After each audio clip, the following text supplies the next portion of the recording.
menurut saya itu hidup tanpa seni itu kayak kurang indah kan gitu. Saya itu mencintai keindahan dan salah satunya itu keindahan yang dipotret dalam bentuk lukisan. Hidup ini ternyata banyak seninya gitu loh. Seniman, sen, dan iman. Jadi kalau nggak ada imannya tinggal sennya aja itu. Sen hanya karena semua akan dihisap, akan dipertanggungjawabkan. Ya saya kira termasuk seni itu akan dipertanggungjawabkan. juga. Pasti akan dipertanggungjawabkan. Beriringan dengan lukisan mahal ini akan ada, ya maaf ya, lukisan palsu. Oh. Kalau saya di dunia bisnis ada produk palsu. Nah, betul. Kalau di sini ada lukisan palsu. Ada lukisan palsu. Ya? Raden Saleh itu banyak yang malsukan. Rezeki itu bisa datang dari arah manapun, tapi Anda itu jangan tidur-tiduran terus. Nah.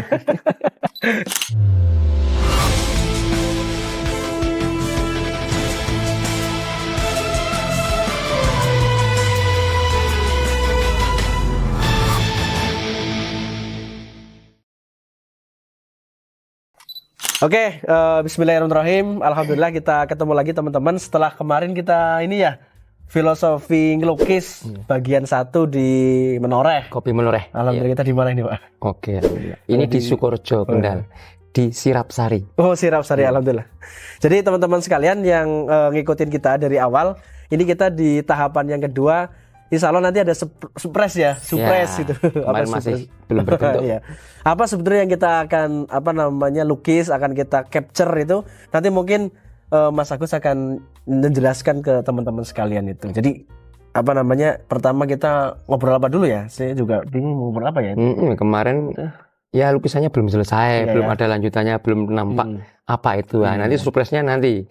Apa itu? Sudah ada kelihatan sedikit. Iya. Tapi ini kan ibaratnya kayak kemarin kita pesanan khusus gitu ya. Limited edition. Limited edition itu ya.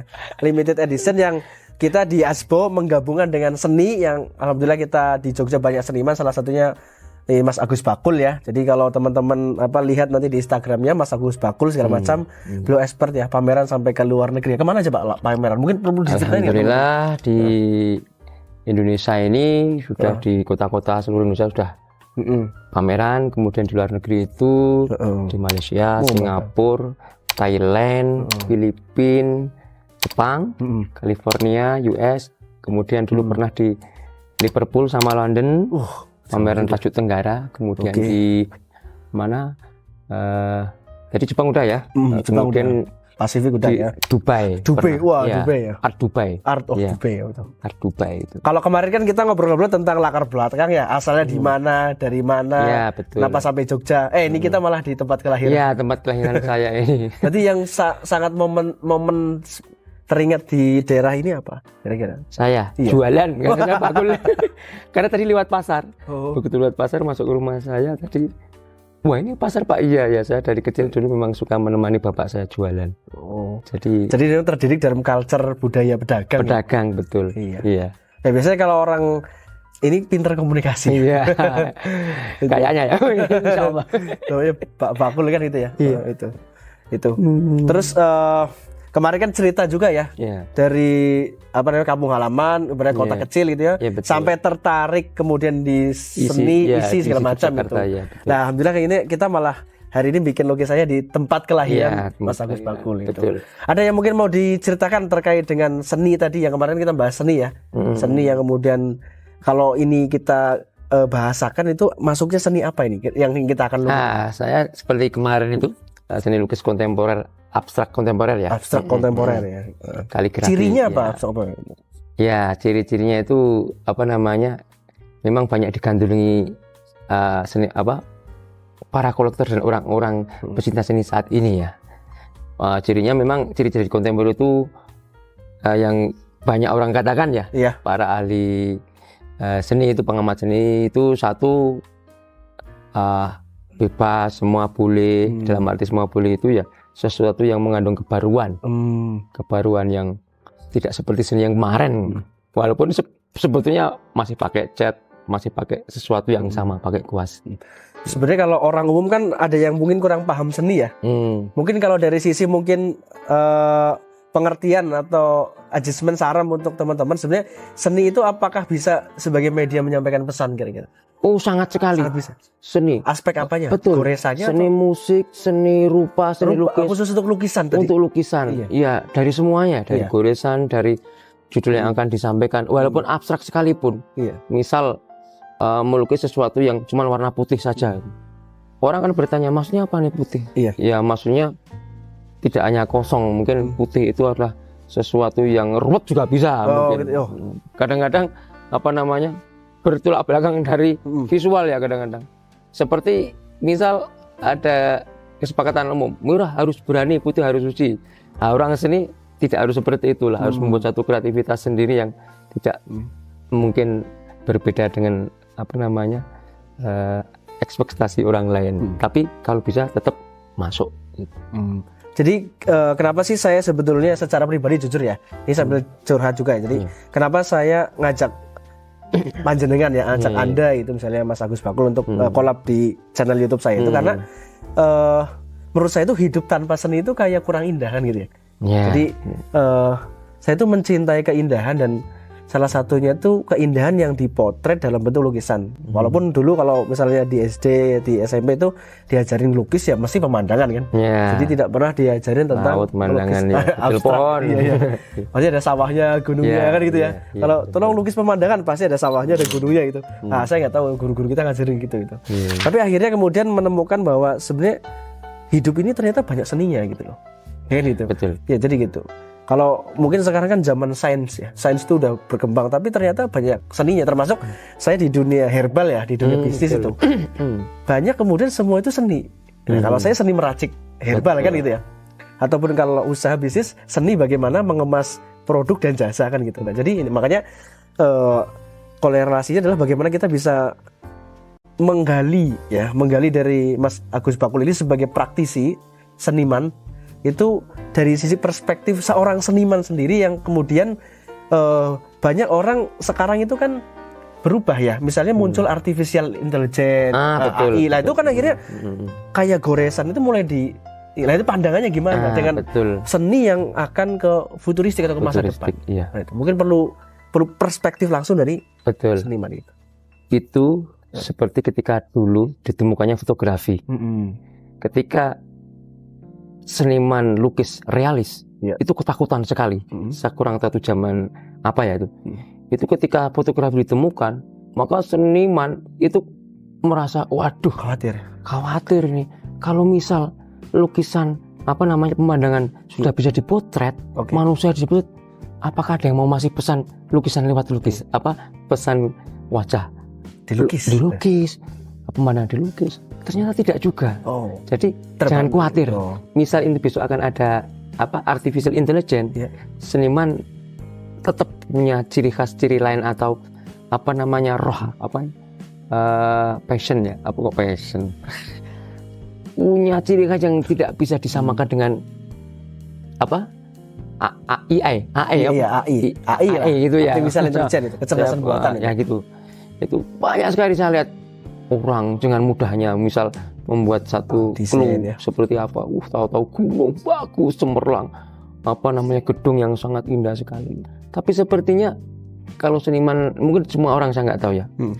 Kalau saya rasakan agak gimana ya, kosong ya, maksudnya kurang ada semua sempurna soalnya. Nilai manusianya ya? Iya, karena karya AI kan sempurna ya kadang. Sempurna, tapi kadang juga nggak sempurna juga. Maksudnya kadang meletakkan sesuatu kadang keliru ya, kadang tangan kadang tapi secara keseluruhan itu sempurna, bagus gitu. Jangan khawatir lah bahwa seniman itu ada satu soul ya nama istilahnya. Apa itu? Jiwa yang itu tidak semua orang miliki, dan masing-masing seniman itu berbeda-beda soulnya. Apalagi ini bukan manusia ya, buatan robot lah intinya. Ya walaupun nggak menampik itu sekarang lagi viral ya, istilahnya lagi naik daun. Jangan khawatir lah, seorang seniman itu punya rasa sendiri, punya cara sendiri, dan punya cara sesuatu estetik menyampaikan sesuatu itu pasti akan berbeda dengan sebenarnya itu gini Mas. Jadi kenapa sih saya bahas ini, karena kan ini kan sebenarnya kajian. Jadi tadi bahas tentang kalau udah terlalu sempurna, maka tadi akhirnya menjadikan sesuatu menjadi tidak menarik kan gitu. Tidak menarik, betul. Alias kosong kan gitu. Ya misalnya gini, kayak seni fotografi ya. Zaman dulu mungkin kan memotret itu dengan teknik yang tradisional dan sampai effortnya luar biasa kan untuk mengambil momen itu macam-macam betul. Nah zaman sekarang dengan adanya artificial intelligence segala macam, kadang-kadang kita ngomong aja langsung bisa dibuat kan gitu. Artinya memang sempurna kan, tetapi inilah ya akhirnya menghilangkan esensi manusia kan. Manusia kan tidak sempurna kan, justru seninya di situ kan. Iya nggak? Sepakat ya kira-kira. Tapi kalau sudah terlalu sempurna, ya jadi nggak menarik lagi. Jadi kayak seperti bukan manusia, apalagi gitu. Ini sangat filosofis sesungguhnya gitu ya. Nah, tadi ngomong lagi tentang masalah ini kan distraction sebetulnya ya. Karena memang sekarang kan banyak misalnya dengan teknologi terutama perkembangan yang sangat pesat itu kita nggak tahu 2-3 tahun 4 tahun ya futuristik akan seperti apa masa depan itu. Tapi sekarang saja bikin desain segala macam tuh gampang ngomong tolong gambarkan gunung ada pohonnya segala macam pun udah bisa, ada bisa gitu. Artinya untuk teman-teman yang hobi seni terutama rupa atau lukis, nah kira-kira membaca masa depan gimana? Maksudnya gitu loh, barangkali di luar sana yang mendengarkan video ini, percakapan kita itu ada nggak jadi pelukis gitu kan? Sudah ada itu gitu ya. Ya kan itu atau yang ngetren kan malah sekarang desain grafis pun sekarang udah pakai artificial intelligence itu. Nah itu betul. Dengan fenomena mungkin antara zamannya Mas Agul Bakul, animo anak muda jadi pelukis mungkin banyak kan? Banyak sekali. Nah, sekarang mungkin ada penurunan atau apa? Nah, itu pandangannya gimana? Kalau sekarang, itu malah ada semacam kolaborasi. Oh, kolaborasi. Iya.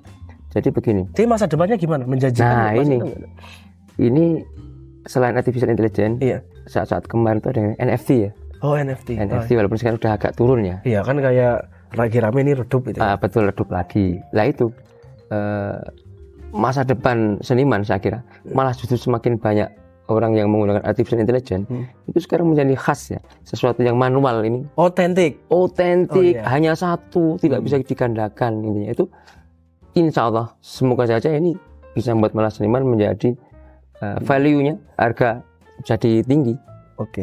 Karena tidak satu, semua sudah meninggalkan misal ya. Kok satu-satunya pelukis cuma saya misal. Lainnya pindah ke situ. Kesempatan saya sebetulnya memonopoli.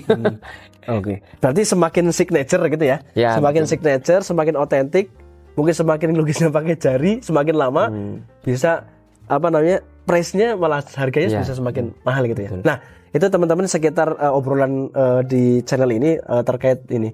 Nah, kalau kita bawa ke ranah misalnya, karena saya pakai peci ini kan. Betul. Ke ranah dari sisi agama. Agama tak kira herbal ya. Nggak, saya pakai peci karena ini kan asosiasinya kan bahwa kita kan Islam gitu. Jadi kan ada istilah saya pernah baca kayaknya seniman, sen dan iman. Jadi kalau nggak ada imannya tinggal sennya aja itu. Sen hanya dapat jadi uang. Dari sisi tadi kan ada dijelaskan bahwa seni itu bagian dari mengungkapkan pesan gitu kan ya. Mengungkapkan cara pandang ataupun sesuatu. Lah kita konteksnya sebagai seorang muslim gitu. Kan kayaknya Islam yang berkesenian itu gimana nih? Kayaknya jarang pernah pembahasan gitu ya. Jarang kan ya kan itu. Jarang. Nah itu pandangannya dari sisi Mas Agul Bakul sebagai seniman yang top, alhamdulillah. Amin. Dikaitkan dengan sebagai seorang muslim. Ya kalau saya pribadi kebetulan saya ini sudah sering ada punya perkumpulan dengan banyak seniman. Apa itu perkumpulan? Seniman muslim, Hot ya. Oh, Hot ya. Ya. Oh, teman-teman bisa lihat Hot ya. Mungkin ada ya channelnya. Ya, ada. 3 parameter yaitu melukis untuk berdakwah sesuai syariat Islam. Kemudian yang jelas artistik gitu ya. Nyeni ini ya, artistik. Tidak. Pokoknya sesuai dengan syariat, seni untuk berdakwah plus artistik. Walau bagaimana juga kalau nggak bagus ya jelek ya loh. Mau itu mau berdakwah mau ini ya. Ada 3 parameter itu. Jadi terus terang kalau bagi saya ya itu kita mengemban bahwa bahkan berarti bukan hanya aspek ibadah. Motivasinya bukan hanya laku aja ya berarti. Betul, tidak hanya laku, tidak seni untuk seni bukan, atau bahkan seni untuk rakyat bukan, tapi ya seni untuk agama. Bahwa berkesenian itu tetap masih memikirkan yang di sana, maksudnya di akhirat, tidak hanya sekedar yang di sini itu, di dunia. Jadi karena semua akan dihisap, akan dipertanggungjawabkan. Ya saya kira termasuk seni itu akan dipertanggungjawabkan, pasti akan dipertanggungjawabkan. Jadi segala sesuatu yang mungkin tidak sesuai dengan syariat harus ya mau nggak mau kita tinggalkan. Jadi sesuai dengan syariat jalan terus. Gitu. Jadi tadi kesimpulannya poinnya kalau misalkan seni ini mau berkolerasi kita sebagai seorang muslim, satu itu seninya untuk berdakwah, terus yang kedua sesuai dengan syariat, kemudian artistik. Tetap harus artistik. Ya, harus teman-teman ada beberapa 3 poin itu. Nah, ini cukup menambah perspektif dan wawasan ya. Karena kebanyakan kalau kita kaji di jurusan seni ataupun ya seni untuk seni, atau kalau dalam pemahaman misalnya teman-teman banyak bacaan-bacaan yang agak ke kiri ya. Ya biasanya seni untuk rakyat kan, untuk perlawanan, gambarnya petani yang nggak pakai baju. Ini saya kalau lihat gitu kan itu. Sosialisme gitu. Ataupun menyampaikan. Nah, tadi kita kupas seni dari sisi perspektif seorang muslim dan kaitannya sebagai umat Muhammad SAW. Berarti seni itu untuk berdakwah. Itu ya, Masya Allah gitu. Ada lagi mungkin yang mau disampaikan terkait dengan pemahaman seni ini kaitannya kita sebagai seorang muslim. Kalau dari sisi senimannya ya. Kalau dari sisi penikmat seninya itu, kadang-kadang gini, misalnya istri saya sendiri lah ya, Mas aku tuh nggak bisa menikmati ini lukisan itu bagusnya di mana kok harganya misalnya bisa sampai segini gitu. Nah, jadi untuk menafsirkan lukisan itu segini itu gimana sih sebenarnya? Itu sangat kompleks. Satu lukisan itu sendiri, kemudian jam terbang senimannya. Misal harganya kok mahal. Kemudian kita lihat jam terbangnya senimannya itu, attitude-nya, etikanya selama dia menjadi seorang seniman. Kemudian jam terbang itu termasuk berhubungan dengan latar belakang ya. Latar belakang. Kemudian berapa lama dia membuat berkarya itu, istilahnya mendedikasikan diri sebagai seorang seniman itu nanti akan komplit. Plus nanti terakhir eksekusi, bagus apa enggak? Karya seni, bagus ini juga subjektif. Ya kadang-kadang jadi enggak. Ya betul subjektif ya, kebalikannya objektif. Saya kadang lupa aku bolak-balik saya. Itu. Kadang ya. Tidak hanya istri saya sendiri kadang ini lukis apa ya? Kira-kira laku enggak ini ya? Nanti kalau enggak laku sudah beli cat mahal-mahal, beli kanvas mahal. Enggak ada yang suka misal gitu. Itu pemahaman orang lain untuk memahami seni. Selain itu yang tadi saya katakan itu dia harus sering nonton pameran, dibiasakan untuk bertemu dengan barang-barang seni. Nanti lama-lama walaupun tidak paham, tapi akan bisa menikmati. Saya tidak tahu artinya, saya tidak paham ini apa, tapi kok bagus ya? Kadang-kadang gitu. Bagusnya tidak bisa dijelaskan kadang, karena terbiasa. Saya pernah belajar tentang investasi sebenarnya itu. Ini mungkin agak unik ya, karena posisi saya juga sebagai pembisnis juga ya. Jadi dalam investasi salah satu instrumen menaruh dan mengamankan aset itu adalah bentuknya lukisan. Makanya kalau kita lihat misalnya, nggak tahu ini bener apa enggak, saya tanyakan Pak sama pelukisnya ya. Makanya kalau kadang-kadang orang-orang yang levelnya udah taipan gitu ya, duitnya udah banyak itu sampai puluhan triliun, itu kan kadang-kadang sampai bikin galeri sendiri kan, misal Ciputra kan gitu ya, betul. Ataupun yang lain lah ya, dan bahkan rela merogoh itu. Itu sebenarnya katanya ya, yang saya pelajari itu bagian daripada mengamankan investasi. Sehingga lukisan-lukisan yang nyentrik seperti mungkin Van Gogh gitu ya, ataupun Da Vinci gitu ya, ataupun kalau Picasso yang dulu ya. Kalau di Indonesia Raden Saleh itu kan nilainya sampai puluhan miliar kan. Ya betul. Kalau kacamata orang awam biasa dagang di pasar, pedagang tempe tahu kan nggak nyambung sampai sana kan. Tapi kalau dalam kacamata mengamankan duit levelnya Taipan tadi yang sangat banyak itu kan memang mungkin ya menaruh duit untuk investasi lukisan. Itu gimana? Ya itu pernah dengar nggak kayak gitu? Wah, dan itu sudah terbiasa di dunia seni lukis ya. Rata-rata ini sih itu ya. Nah, misal kata yang disebut tadi kan itu kan gembong-gembongnya seni rupa ya. Tadi kayak Picasso, Van Gogh gitu.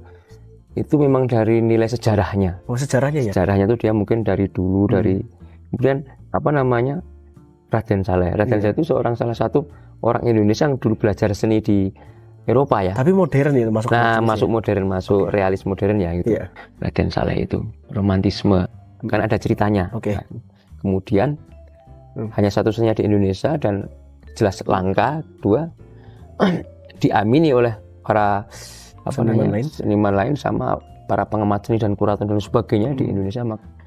Raden Saleh itu adalah satu-satunya memang pelukis waktu itu yang terbaik aliran itu romantisme di Indonesia dan pelopor dan sebagai sejarah. Dan ini anehnya kalau di dunia seni rupa mau nggak mau biasanya beriringan dengan lukisan mahal ini akan ada ya maaf ya, lukisan palsu. Oh, kalau saya di dunia bisnis ada produk palsu. Nah, betul. Kalau di sini ada lukisan palsu. Ada lukisan juga palsu. Ya? Raden Saleh itu banyak yang malsukan. Bahkan sampai tingkat tinggi, maksudnya pemalsu tingkat tinggi itu sampai event berkelas itu sampai kecolongan. Tidak tahu kalau itu palsu. Sampai misal balai lele yang sangat detail itu kadang-kadang kecolongan. Ternyata bahkan kemarin yang lukisan yang dibeli oleh pangeran Arab itu, ya, yang Leonardo da Vinci harganya 7 triliun itu, itu kemungkinan bukan pelukisnya Leonardo da Vinci. Itu laku berapa triliun itu? 7 triliun. Itu setelah dibeli itu, setelah diamati ternyata ini bukan ciri khas Leonardo da Vinci. Kemungkinan muridnya zaman dulu. Apa nggak pusing itu? Kalau misalnya itu palsu beneran, sudah dibeli 7 triliun ya. Iya. Itu seperti itu. Maka saking lukisan itu bisa memang tidak semua pelukis bisa beruntung seperti itu. Berarti reputasi pelukis itu ya? Betul, reputasi pelukis. Kemudian ada penyangga atau istilahnya itu di belakang pelukis itu ada siapa, orang yang mempromosikan. Oke. Nah, seperti itu. Oke. Oh, berarti sebenarnya kalau faktor-faktor sukses ya tadi kan karena sisi investment ya tetap saja kan reputasi ya. Jadi mau kan pentingnya menjaga diri ini. Betul, kan reputasi attitude kita ya sampai orang kan trust kan ya. Betul. Ya sah-sah aja kan lukisan dijual 10 triliun pun sah-sah aja kan ya. Halal-halal saja kan gitu ya. Maksudnya nggak ada isu lah, nggak ada masalah. Itu kalau memang ini gitu. Yang penting akadnya sama-sama ridho. Sama ridho kan nggak masalah itu. Nah itu masalah ya. Jadi memang yang namanya harga itu mungkin sangat istilahnya tuh ya tergantung siapa yang beli kan gitu ya. Betul. Ya. Ada yang unik. Apa istilahnya namanya itu Pak? Relatif gitu ya. Misal ada yang unik. Gimana? Ini yang saya usahakan saya diri sendiri. Seorang pelukis itu biasanya mempunyai lukisan yang dari dulu dia kerjakan. Ada fase-fase tertentu. Kemudian di fase tertentu itu lukisannya dia itu nggak ada. Misal pada tahun 90-an dia sudah nggak punya lukisan tahun 90-an. Oke. Lukisan yang sudah dibeli orang itu kadang saya beli sendiri. Mas, dulu lukisan yang ini saya pernah Anda beli. Tak beli. Waduh, udah 2 kali lipat, 3 kali lipat saya beli. Itu saking sayangnya seorang pelukis kepada lukisan sendiri. Itu dia akan beli dengan harga yang tidak lebih tinggi dari ketika dia beli lukisan kita. Jadi kalau bicara harga sangat subjektif banget ya. Betul. Relatif banget ya. Iya. Saya kemarin ditawari. Iya. Saya tuh dulu punya lukisan. Iya. Itu ketika saya mahasiswa itu harganya cuma 5 juta kalau nggak salah. Zaman itu ya. Zaman itu. Kurang lebih 5 juta. Dibeli sama oleh kolektor dari Jakarta. Nah, kemarin saya lihat di pasar internasional, harga saya itu ditawarkan ke saya lewat via email, itu sudah 30 juta. Padahal dulu dibelinya 5 juta. Iya. Tahun 2000 berapa ya? Lebih mahal dari tanah naik. Itu saya kaget. Ditawarkan ke saya.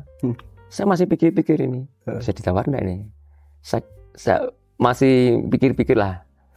Besok aja lah, gampang. Saya belum punya dana saya untuk itu, misal buyback gitu ya. Iya, misal bisa ditukar lukisan lain malah nggak apa-apa. Dan nilai itu karena nilai waktu itu ya mungkin. Waktu, reputasi juga semakin naik. Betul. Misalnya Agus Bakul itu ya. Maka pun akan ini. Kayak kalau saya baca itu Van Gogh itu awal-awal itu kan nggak laku sama sekali dan miskin kan dia matinya kan ya. 100 tahun setelah baru kematian dia. Jadi yang senang kan keluarganya kan. Betul. Kok ya? Iya, betul. Jadi pesannya apa ini teman-teman? Terus berkarya berarti. Betul, terus berkarya, ikhlas lah. Kita semoga menjadi orang yang terpilih gitu loh. Karena nggak tahu ya keberuntungan datangnya dari pintu mana ya. Pintu mana. Iya. Masya Allah. Jadi sebagaimana kata Allah Taala ya. Jadi rezeki itu bisa datang dari arah manapun. Tapi Anda itu jangan tidur-tiduran terus. Dan ini repot kan kalau generasi sekarang itu sukanya rebahan itu loh bagaimana. Ini mungkin seni rebahan. Oke, ada lagi mungkin sampaikan atau kita langsung lukis? Langsung aja ya. Oke, langsung lukis ya teman-teman. Kita akan langsung lukis ya. Tara, jadi teman-teman kemarin udah sampai apa? Nah ini lihat ya. Kemarin masih kosong. Ya. Ini sudah ada remang-remang, istilahnya sketsa awalnya. Ini kalian pasti tahu ya, rekan-rekan, bro and sister. Asbro dan Asis. Ini lambang dari Asbo dari Mas Bayu. Ya, Mas Bayu. Ini ada tulisan Jepangnya ya. Ini masih remang-remang, ini belum. Aku izin menjelaskan boleh ya Mas ya? Monggo silakan. Jadi gini, teman-teman, jadi ini kan VTS featuring Mas Agus Bakul. Jadi kita tuh Asbo biasa ngomongin herbal, ini ngomongin seni lukis. Tapi nggak mau disambung-sambungin aja ya. Ini jadi ini tuh sebetulnya filosofi Asbo yang maknanya itu sebenarnya ini bambu. Nah kayak ini nih. Ini sebenarnya ini bambu. Jadi kenapa kita menamakan bambu ya? Jadi bambu itu memang jadi untuk tumbuh itu memang butuh waktu lama, tapi sekalinya tumbuh itu ke atas terus tuh. Dan bambu itu nggak bisa dihancurkan kalau akarnya nggak dibuang habis. Jadi intinya ini semangat kita yang walaupun tumbuh kita terus, ya tumbuh terus kena angin nggak ini tapi tetap gitu ya. Jadi apapun yang terjadi kita tetap kuat, kokoh ya, maju terus itu, semangat segala macam itu. Dan kita membawa filosofi kesejahteraan. Jadi bambu itu mewakili, kalau di Jawa itu kan untuk bikin rumah, bikin apa namanya jemuran. Jadi kan sejahtera. Jadi bambu satu tanaman tapi bisa segalanya gitu loh. Jadi dan dekat dengan kita, bahkan perjuangan kan bambu runcing kan gitu. Oh iya gitu. Dulu ya kita. Jadi semangat bambu runcing ya walaupun nggak ada apa-apa ya tetap maju gitu loh sih gitu. Ini filosofinya. Jadi ini diwujudkan sama Mas Agus dalam bentuk lukisan. Monggo Mas, ini mau gimana? Siap ya? Oke, ini lukisan dengan khas saya nih, angka-angka ya. Berarti kalau teman-teman mau pesan lukisan bisa juga Mas? Oh bisa, bisa. Ya, hubungi kita ya di bawah kalau yang pesan diminta dilukiskan itu ya. Itu ya,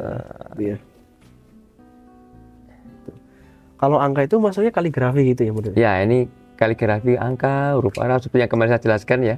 Itu termasuk di ranah kaligrafi ya. Huruf Cina. Hebat sekali ya, ini cuman huruf-huruf semua disusun, jadi ini huruf semua loh ya.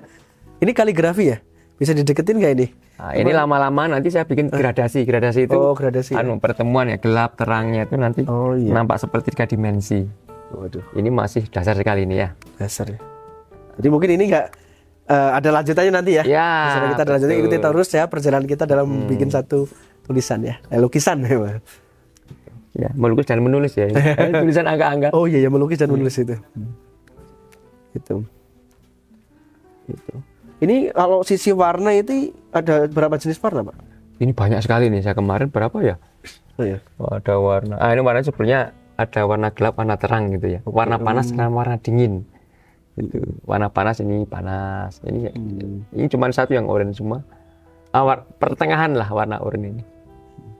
Nah, ini teknik pencampuran warna pun khusus ya? Ada ilmunya tuh. Gitu. Dulu gradasi warna namanya ya? Nirmana. Oh, Nirmana. Warna itu ya. Misalnya kalau teman-teman desain kan gradasi ya, pakai color grading lah, ini dari sini ya ini. Nah ini Mas Allah, kita saksikan kita lagi ngelukis tentang logo Asbo, dan bukan main-main, ini sama pelukis yang profesional, Mas Agus Bakul. Nah teman-teman bisa searching Mas Agus Bakul, karya seperti apa, kebanyakan kaligrafi ya. Ya, kaligrafi. Memang spesialis di kaligrafi. Arab ya. Arab. Ya, betul. Terus apa lagi Pak? Kanji, Sanskerta nggak Pak? Belum. Jawa ada. Jawa ada ya. Karena ada juga Wono Coropo mungkin itu. Ya. Itu nanti teman-teman bisa cek di Instagramnya. Instagramnya Agus Bakul ya. Agus Bakul. Masya Allah, jadi kita dapat sama pelukis yang sudah malang melintang untuk pameran di Dubai, di Jepang, di London, di macam-macam ya, di Singapura, Malaysia itu. Berarti mayoritas berarti ininya Muslim ya, pembelinya ya. Kalau kaligrafi atau iya kaligrafi, tapi malah justru atau awal-awal itu banyak yang non muslim sih. Non muslim juga ya. Iya. Kalau bicara seni kadang melewati batas-batas keyakinan itu, betul. Keyakinan apapun menyukai keindahan gitu. Iya, betul. Gitu ya. Masya Allah. Ini kita jadi salah nih, kalau kita jadi kita pajang di markas Asbo.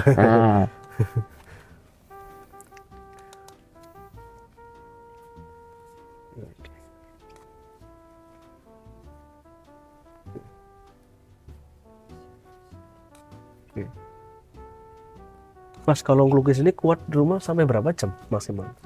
Saya biasanya di rumah ya. Iya. 1-2 jaman sudah lumayan. Berarti perlu stamina herbal ini ya. Itu. Betul ya, perlu herbal ya. Nah, teman-teman kalau yang perlu herbal hubungannya Asbo ya. Nah, itu kita ahlinya di situ. Herbal, teh, kopi ya, itu kan. Sama rempah-rempah gitu ya. Rempah-rempah, jahe itu. Racikan itu saya senang sekali itu. Bahkan kalau makan saya campuri dengan ini apa? Bawang. Bawang yang direbus. Oh, direbus. Saya rebus itu digeprek ya, bawangnya digeprek, direbus, geprek, rebus. Itu enak. Cuma direbus kasih garam aja ya? Kasih garam sama mie. Mie instan. Wah, mie instan malah nggak sehat ya. Ya itu jangan banyak-banyak lah ya. Jangan banyak-banyak ya. Oke. Ini terus menumpuk, ditumpuk lagi. Bahkan kadang-kadang itu ketika ini ditumpuk kuning sama biru, besok jadinya kadang nggak timbul ininya, sesuatu yang lain. Iya. Coba teman-teman artikan nih keindahan seni lukisnya, maknanya. Jadi yang namanya seni itu keindahannya, silakan Anda berimajinasi, tafsirkan sendiri keindahannya. Ini artinya Aspo. Ya, jadi semangat pantang menyerah. Itu kalau di filsafat Cina itu, kalau mengurus itu harus satu nafas katanya. Oh, nafas. Misalnya, tapi nggak tahan nafas. Nah, katanya bisa kurang. Oh, gitu ya? Iya, katanya. Ini dia atau nggak salah coba? 56 atau mau? Iya, ini bisa nomor handphone 085. Coba nomor handphone saya, Pak. Berapa? 08. Nomor handphonenya Aspo lagi coba. 08 081 66 52 714 714. Kode rahasia ini bahaya, nanti diteleponi banyak orang ini. Kalau pesan malah senang ya. Iya. Ya kalau mau lukis kan butuh stamina, butuh herbal lah. Aspo siapin ya. Gitu, Masya Allah. Ya, ini teman-teman ya, kalau kemarin belum tergambar polanya, sekarang udah kelihatan ya. Ini lambang logonya Aspo. Yang maknanya sebenarnya itu adalah kerja keras itu baik. Maknanya itu.